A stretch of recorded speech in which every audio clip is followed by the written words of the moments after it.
Good morning again, everyone, and welcome again to the sanctuary here at Brooklyn Methodist Church. Another Sunday service here with us.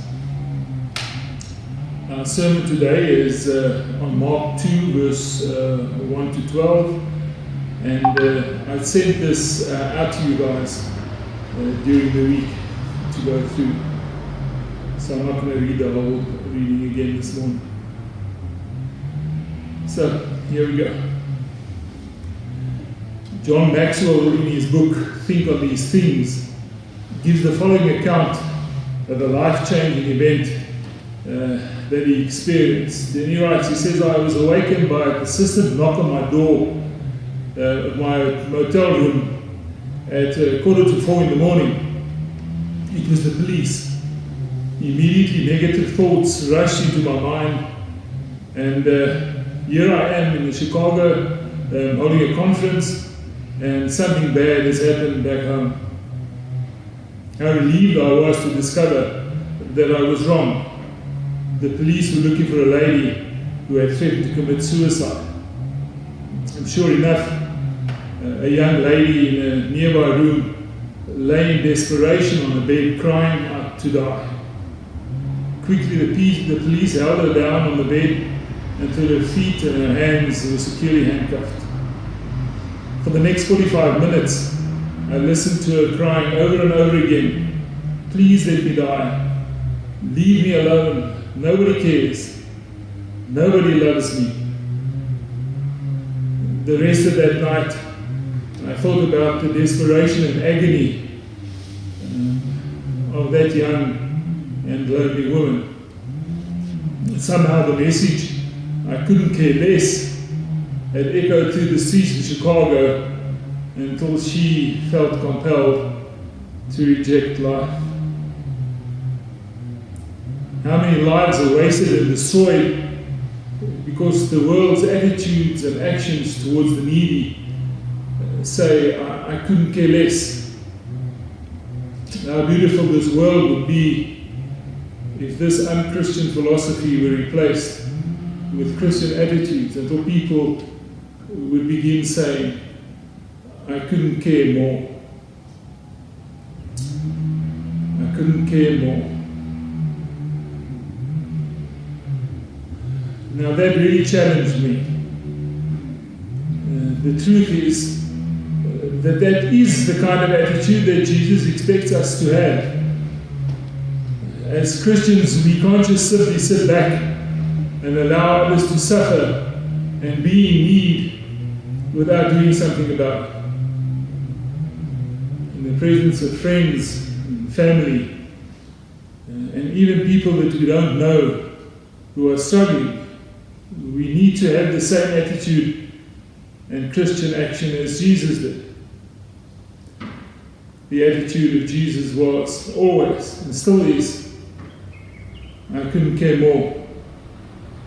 In fact, Jesus shows us that he cares so much that he would give his life for each and every one of us. I want to be honest today and say that one of the biggest problems in the church today is that there are far too many of us who care for nothing but ourselves. There are far too few of us who say, I couldn't care more. How could we ever expect to impact our world with the love of Christ if we are not prepared to live it out? How can we ever expect the world to believe that God loves them if we don't love them first? And show that kind of love by loving each other first. So today I want to issue a challenge to each one of you out there. We need to start living the attitude of Christ with those around us. An attitude that says, I couldn't care more. The truth is that all of us will go through times of struggle. All of us will need each other at some stage or another. We need to create a culture of caring. or else we may find ourselves alone and uncared for when we need one another most. So let's look at some people who truly care and see what we can learn from them. Today we're going to look at one of my favorite Bible stories in Mark 2. And it's the story of the 4 guys who took their friend, made a hole in the roof, and sent him out down to Jesus. And we're reading a few verses from that. And here, a few days later, when Jesus again entered Capernaum, the people heard that he had come home. They gathered in such large numbers that there was no room left, not even outside the door. And he preached the word to them. Some men came in bringing a friend, a paralyzed man, carried by all 4 of them. Since they could not get to Jesus because of the crowd, they made an opening in the roof above Jesus by digging through it, and then lowered the man on his mat to where Jesus was. Now these 4 men were extraordinary people. They were the kind of people who lived that message, who we couldn't care more. Every time I read the story, I'm amazed at what they've done. And I ask myself, what kind of people would be crazy enough to knock a hole in someone else's roof? So let me suggest a few characteristics of these people. The first characteristic that we see is unselfishness. They must have realized that to bring their sick friend to Jesus would mean that they would be denied many of the blessings that the other people that were there were receiving. It meant giving up a front row seat for their friend. It meant caring enough to be inconvenienced. It meant that they risked being beaten up for breaking someone else's house. How many of us are prepared to do that for others around us?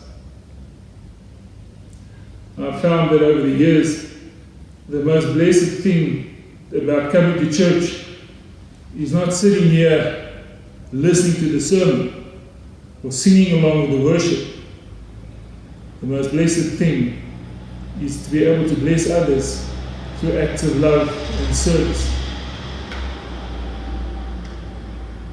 We need people in our church to help us out.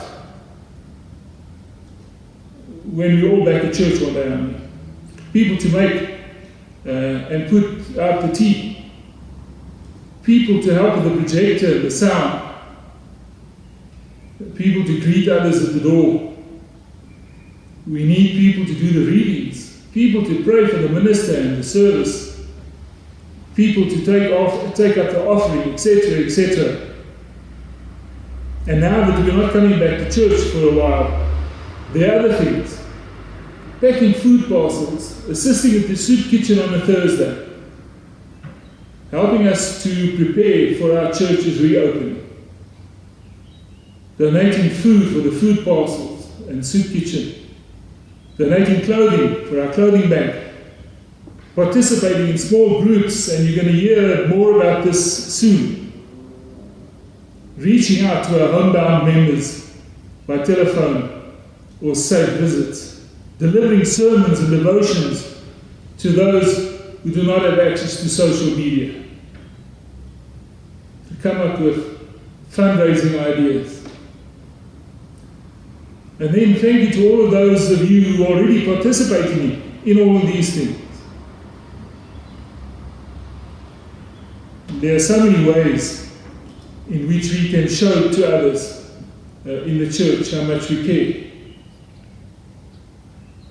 Most of all, we can show those who need to know Jesus, who need to feel His love, how much we care by bringing them a service. Sadly, every church struggles to find people to do simple tasks that show the love of God. Living only for ourselves says to me that we are more concerned with what we can get out of our church community than we can do for others. It tells me that many Christians have not yet discovered the true nature of blessing that Jesus taught us in John 13 verse 17, where he said, now that you know these things, if you do them, you'll be blessed. And what is it that Jesus is talking about here? He's talking about service.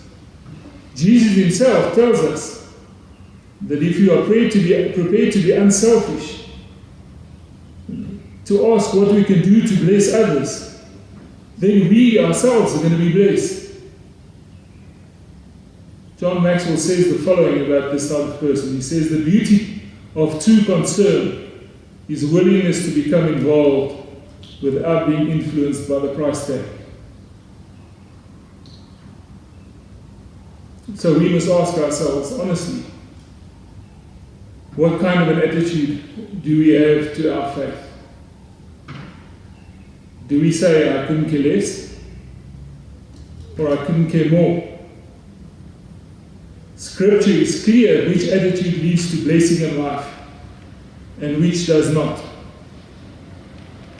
Freely you have received and freely give, and so freely give.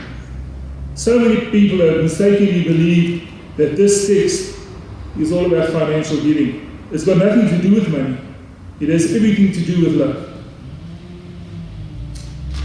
It took all 4 men to bring that man to Jesus. Each person had to carry an equal amount of the load. There was not one person who was more important than any other. Success could only be achieved if every man continued to hold up his end of the bed. Failure would be unavoidable if anyone decided not to pitch in, or if anyone decided simply to do his own thing. I know that God wants His love to be shared with every person in Brooklyn, every person in Pretoria, every person and every member of this church, and whoever we have influence over. The truth is, we all have a part to play in this plan of God. We need to get serious about our faith. We need to get serious about what God has called us to do. There's no way that you can just sit idly by and expect others to do all the work. Nicky Gumbel's illustration of the church as a soccer match. He says 22 people in need of rest, doing all the work, while 22,000 desperately in the need of exercise sit on the sides. You know, it would be great if each one of us started to live that attitude that says, I realize that without my cooperation, things will not work as smoothly. Each one of us has a unique ministry, whether it be prayer or encouragement or friendship, worship, giving, listening, visiting, teaching, administration, or whatever. Whatever it is, we need to work together to see success. John Maxwell says about that, he says, coming together is the beginning of working together, and that produces victory. So to return to those 4 homemakers, are you carrying your end of the bed, or is someone else having to carry it for you? Or worse still, is someone else missing out because you're not doing your bit? Remember, it takes cooperation to achieve victory. These were people who said, I couldn't care more, so I'm going to work together.